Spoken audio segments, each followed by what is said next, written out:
Assalamualaikum warahmatullahi wabarakatuh. Alhamdulillahirabbil alamin. Wassalatu wassalamu ala Rasulillah wa ala alihi wa ashabihi wa mawalah. Asyhadu an la ilaha illallah wahdahu la syarikalah wa asyhadu anna Muhammadan abduhu wa rasuluhu la nabiyya ba'dah.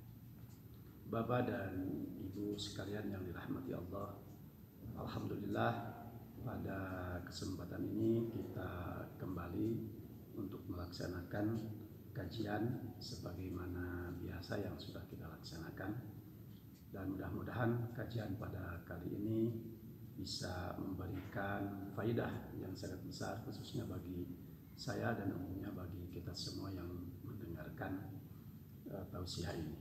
Bapak dan Ibu sekalian, seperti yang sudah diamanatkan kepada saya bahwa pada kajian hari Rabu ini saya diminta untuk menjelaskan tentang amalan-amalan sunnah yang biasa dilakukan dan harus dilakukan oleh kita selaku umat Islam pada bulan Ramadan ini. Sebagaimana yang telah kita ketahui bahwa sebentar lagi kita akan memasuki saum pada bulan Ramadan, yakni bertepatan pada tanggal 24 April 2020. Mudah-mudahan kita diberikan usia yang sampai kepada awal saum pada bulan Ramadan tahun ini.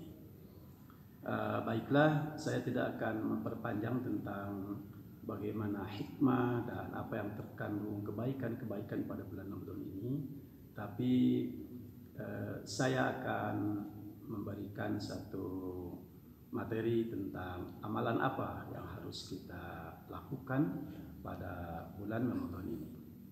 Amalan-amalan ini tentu saja disebut dengan amalan sunnah. Artinya amalan ini tidak wajib. Kalaupun kita tidak melaksanakan, maka kita tidak berdosa. Tapi kalau kita tidak melaksanakan, maka tentu kita tidak memiliki faidah. Kita tidak memiliki tambahan pahala yang kita laksanakan pada bulan Ramadan ini. Yang pertama yang harus kita laksanakan adalah tadarus, yakni membaca Al-Quran. Ini yang harus kita laksanakan. Kita harus selalu menggemarkan. Kalau di bulan-bulan biasa kita jarang sekali membaca Al-Quran, maka pada bulan saum ini kita harus lebih banyak membaca Al-Quran. Kenapa? Karena ini mengandung banyak faedah sekali, banyak manfaat sekali, terutama pada bulan Ramadan yang oleh Nabi disebutkan bahwa bulan Ramadan ini adalah bulan berkah, di mana segala amal kebaikan akan dilipat gandakan pahalanya. Nah, misalnya kita lihat dalam sebuah hadis, kata Nabi, "Man qara'a harfan min kitabillah falahu bihi hasanatun wal hasanatu bi asyri amsalihha. La aqulu alif lam mim harfun, walakin alif harfun, wa lam harfun, wa mim harfun." Kata Nabi, barang siapa yang membaca satu huruf dari Al-Quran, maka baginya satu kebaikan dengan bacaan tersebut. Satu kebaikan dilipatkan menjadi 10 kebaikan semisalnya. La aqulu alif lam mim harfun, kata Nabi. Aku tidak mengatakan bahwa alif lam mim ini adalah satu huruf. Walakin alif harfun, wa lam harfun, wa mim harfun. Tapi satu alif adalah huruf, lam adalah satu huruf, dan mim adalah satu huruf. Jadi kalau kita membaca, apalagi menghatamkan Al-Quran, maka sudah berapa ribu kebaikan yang kita dapatkan. Dan ini juga seperti hanya yang dicontohkan oleh Rasulullah, karena beliau pada bulan Ramadan itu selalu didatangi oleh malaikat Jibril. Kemudian malaikat Jibril selalu membimbing Nabi untuk selalu membacakan Al-Quran, sehingga Al-Quran itu sampai tamat pada bulan Ramadan. Akan tetapi menamatkan Al-Quran ini tentu saja bukan satu hal yang wajib. Kata Syekh Al-Utsaimin misalnya, kata beliau, "Khatmul Qur'ani fi Ramadan lis-shaim laisa bi amrin wajib, walakin yanbaghi lil insani fi Ramadan ayat surah min qiraatil Quran." Ini kata seorang ulama bahwa menghatamkan Al-Quran pada bulan Ramadan bagi orang yang saum bukan suatu hal yang wajib. Jadi kita tidak wajib untuk menghatamkan Al-Quran. Walakin yanbaghi lil insan fi Ramadan ay yaktsura min qiraatil Qur'an. Akan tetapi semua manusia, khususnya kita sebagai umat Islam, pada bulan Ramadan ini semestinya untuk selalu membaca Al-Quran, apalagi sampai menghatamkan Al-Quran. Ini adalah satu sunnah yang harus kita laksanakan pada saat kita masuk pada bulan Ramadan ini. Yang kedua, amalan yang harus kita laksanakan adalah memperbanyak sedekah. Kita memberikan sedekah kepada orang yang mau berbuka. Kita memberikan apa saja sedekah yang sekiranya bisa dimanfaatkan oleh orang lain yang sangat membutuhkan. Nah, karena itu pada bulan-bulan Ramadan misalnya, banyak sekali kalau orang-orang Timur Tengah seperti orang-orang Saudi itu selalu memberikan untuk futur jami, futur bersama. Mereka memberikan ke masjid-masjid, apakah itu kurma, apakah itu airnya. Mereka sengaja memberikan untuk berbuka. Kenapa mereka melakukan demikian? Karena mereka ingin melaksanakan sunnah Nabi. Karena Nabi dalam suatu hadis itu disebutkan, kana nabiyyu ajwadan nasi wa kana ajwada ma yakunu fi Ramadan. Nabi itu adalah orang yang sangat sekali dermawan. Nah, terutama ketika beliau masuk atau berada di dalam bulan Ramadan, hina yalqahu Jibril fayudarisuhul Qur'an. Ketika Jibril itu mengajarkan Al-Qur'an, wa kana Jibril yalqahu kullalaitin min syahril Ramadan. Jibril selalu datang setiap malam pada bulan Ramadan fayudarisuhul Qur'an. Fakana Rasulullah hina yalqahu ajwada bil khair min ar-rihil mursal. Nah, Jibril selalu mengajarkan Al-Quran pada bulan Ramadan. Maka ketika itu Nabi Muhammad ajwada bil khair, Muhammad lebih banyak sekali kebaikan-kebaikannya minar rihil mursalah, dibandingkan dengan air yang berhembus. Jadi luar biasa sekali bagaimana angin yang menghembus, maka itu disamakan, bahkan Nabi Muhammad lebih baik, lebih baik daripada angin yang berhembus. Ini luar biasa sekali kebaikan yang dilakukan oleh beliau, dan tentu saja ini menjadi uswah bagi kita untuk selalu melaksanakan memperbanyak sedekah pada bulan Ramadan itu. Kemudian yang ketiga, kita harus melaksanakan qiyamul Ramadan. Nah, ini qiyamul Ramadan. Dalam hadis itu disebutkan, man qama ramadhana imanan wahtisaban ghufira lahu ma taqaddama min dhanbihi. Nah, barang siapa yang saum pada bulan Ramadan kemudian dengan penuh perhitungan, dengan ikhlas, berdasarkan keimanan, kemudian berdasarkan keikhlasan, maka Allah akan mengampuni dosa-dosanya yang telah lalu. Ini. Nah, jadi qiyamul Ramadan itu yang kita kenal, yakni dengan istilah tarawih. Bapak, Ibu, dan yang hadir pada kesempatan ini, barangkali sesi pertama akan saya cukupkan dulu. Insya Allah pada sesi kedua kita akan melanjutkan bagaimana tentang sholat tarawih. Wassalamualaikum warahmatullahi wabarakatuh. Bapak dan Ibu sekalian, kita berjumpa lagi pada sesi yang kedua. Pada sesi pertama tadi saya sudah menjelaskan tentang salah satu sunnah yang harus kita laksanakan pada bulan Ramadan, yaitu sholat qiyamul Ramadan. Dan pada sesi pertama sudah saya sebutkan, barang siapa yang melaksanakan saum pada bulan Ramadan dengan berdasarkan iman dan penuh perhitungan, maka Allah akan mengampuni dosa-dosa kita. Nah, di sini dalam pelaksanaan qiyamul Ramadan ini ada beberapa format yang memang biasa dilaksanakan, ya. Dan Muhammadiyah melaksanakan dengan format 4-4-3, tapi ada format 2-2-1, artinya sholat itu dilaksanakan 2 rakaat dan diakhiri dengan 1 rakaat. Yang melaksanakan 4-4-3 itu berdasarkan hadis dari Aisyah, dan riwayatnya ini dari riwayat Bukhari. Ada yang dari Aisyah, kemudian yang diawali dari Abi Salamah. An Abi Salamah bin Abdurrahman annahu sa'ala Aisyah kaifa kanat salatu Rasulillah sallallahu alaihi wasallam fi Ramadan. Qalat ma kana Rasulullah sallallahu alaihi wasallam yazidu fi Ramadan wala fi ghairihi ala 11 raka'atan. Yusalli arba'an fala tas'al an husnihinna wa tulihinna summa yusalli arba'an fala tas'al an husnihinna wa tulihinna summa yusalli salasa. Ini yang biasa dipegang atau menjadi pegangan di majelis tadi, dan hadis ini diriwayatkan oleh Imam Bukhari dan Muslim.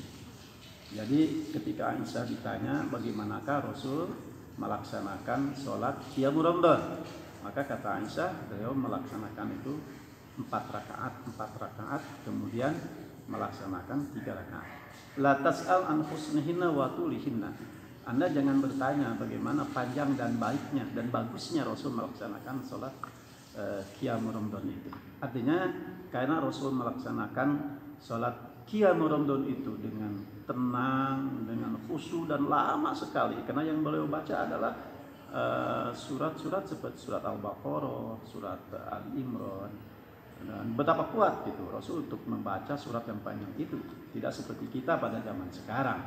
Nah, karena Rasul melaksanakan sholat qiyamul Ramadan itu dengan begitu tenang, dengan banyak istirahat, maka para ulama mengenal sholat ini dengan istilah taraweh. Jadi sebetulnya tidak ada hadis yang menyebutkan tentang sholat taraweh, tentang kata tarawehnya itu tidak ada. Ya, ini hanya bahasa ulama. Kenapa disebut taraweh? Karena tadi ya dalam melaksanakan sholat itu tidak ribut, tidak cepat-cepat, atau karena ingin melaksanakan sholat dengan rakaat yang banyak, tapi justru dengan mempercepat rakaatnya. Nah, ini bukan taraweh, karena taraweh itu adalah sholat yang dengan banyak istirahat. Nah, inilah yang disebut dengan qiyamul Ramadan. Jadi sholat taraweh itu dalam hadis disebut qiyamul Ramadan. Kemudian bagaimana dengan ada yang disebut dengan sholatul lail, ada tahajud. Ada orang yang menyamakan apakah qiyamul Ramadan itu sholatul lail atau tahajud, atau ini bagaimana? Ya tentunya yang namanya sholat malam itu ya disebut sholatul lail.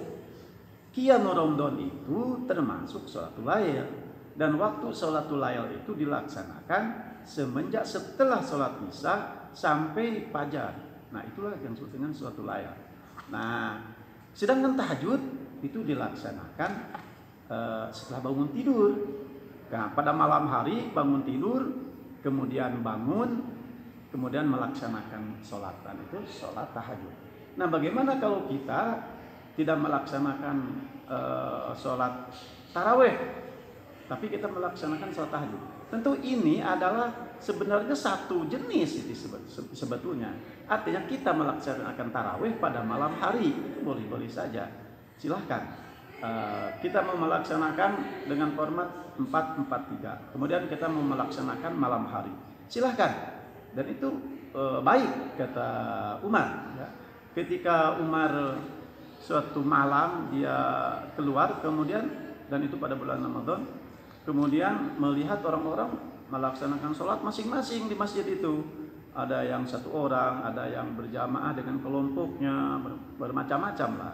Maka Umar melihat ini tidak elok ini, kata Umar. Kemudian Umar mengambil Ubay bin Ka'ab dan kemudian menyatukan dan menyuruh Ubay bin Ka'ab supaya melakukan sholat dalam satu imam. Kemudian dilaksanakanlah sholat dengan dipimpin oleh Umar. Nah, kemudian pada malam kedua Umar keluar lagi dan melihat para jamaah itu melaksanakan seperti yang beliau perintahkan. Maka kata Umar, nikmatu hadihi nikmatul fitnah. Ini adalah senikmat-nikmatnya bid'ah. Walladzi yanamuna afdalu minalladzi yaqumuna, kata Umar. Ini adalah senikmat-nikmatnya bid'ah, dan orang yang tidur dulu tentu ini lebih baik ketimbang orang yang melaksanakan sholat pada sekarang. Yang dikatakan bid'ah, istilah bid'ah oleh Umar pada hadis ini menurut para ulama bukan bid'ah dalam pengertian kullu bid'atin dolalah, bukan itu bid'ah di sini. Tapi karena bid'ah di sini adalah dalam pengertian karena pada waktu itu dalam sebuah penjelasan Fathul Bari itu, karena di situ tidak dikenal, tidak biasa sholat disatukan itu, maka kemudian diperkenalkanlah untuk sholat disatukan, kira-kira seperti itu. Maka bid'ah itu bukan bid'ah dolalah, dan setiap ulama hadis yang menjelaskan kata Umar pada bid'ah di sini ada bukan bid'ah dolalah, bukan bid'ah sesat, bid'ah dalam pengertian sholat yang disatukan oleh Umar ini. Nah ini menjadi landasan, untuk dilaksanakannya sholat qiyamul Ramadan yang disebut dengan taraweh setelah sholat isya. Ini penjelasan. Ini harus kita laksanakan. Kenapa? Karena kita harus mendapatkan manfaat-manfaat dan faedah-faedah, pahala-pahala yang sangat besar sekali di dalam sholat taraweh ini atau sholat qiyamul Ramadan ini. Dan kemudian ini tentu banyak permasalahan dan nanti silakan untuk ditanyakan. Tentunya dengan waktu yang sangat singkat sini tidak mungkin untuk membahas masalah-masalah yang ada dalam tarawih ini. Dan selanjutnya sunnah yang harus kita laksanakan ada tentu saja membayar zakat fitrah.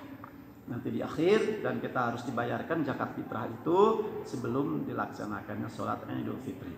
Kita wajib memberikan zakat fitrah dengan besaran satu seukuran 2,5 kilo atau 3 liter 1/3 itu ukurannya. Artinya kalau seringkali orang membayarkan 10 liter itu untuk 3 orang misalnya, itu membayarkan zakat fitrah. Namun pada sekarang banyak orang yang melaksanakan zakat fitrah dengan uang. Nah bagaimana permasalahan ini? Tidak membayar zakat fitrah dengan uang. Ya tentu saja zakat fitrah itu tokmel masakin, disebutkan oleh Nabi sebagai makanan bagi orang yang miskin. Maka orang kemudian berijtihad, ya berikan sajalah dalam bentuk uang supaya orang miskin itu membeli makanan dengan uang yang diberikan. Sehingga khususnya MUI kita di Indonesia itu membolehkan untuk membayar zakat fitrah dengan uang. Tapi untuk saya sendiri saya tidak memberikan zakat fitrah dengan uang. Tapi saya selalu membayarkan zakat fitrah itu dalam bentuk beras. Dan ini bukan hal satu kewajiban, ini bukan hal bukan tidak boleh, tapi saya akan mengambil ikhtiyat bahwa menurut saya akan lebih baik untuk membayarkan zakat fitrah itu dengan beras. Barangkali itu yang bisa saya sampaikan, mudah-mudahan bisa bermanfaat, dan silakan kalau ada hal yang dipertanyakan silakan untuk ditanyakan. Demikian yang sempat saya sampaikan. Wabillahi taufiq wal hidayah. Wassalamualaikum warahmatullahi wabarakatuh.